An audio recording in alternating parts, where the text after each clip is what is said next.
Hey, this is Chris with Paragon Inspection. Today, let's talk about foundations.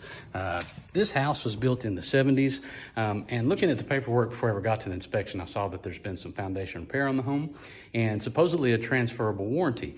But with that said, there still are some very significant issues with the foundation of this home, particularly in the garage area here. So if you'll see all of this massive cracking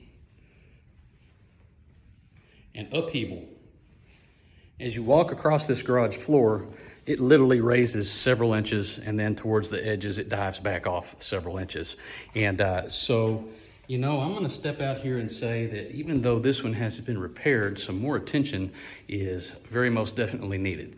And at any rate, we will ask the potential buyer, our client, to go ahead and consult with a structural engineer, have a look at this, and make sure that they understand the needs for any correction that should be done. So we want to take care of these folks, and we want to take care of you too. Give us a call when you're ready for your home inspection. Take care. Bye-bye.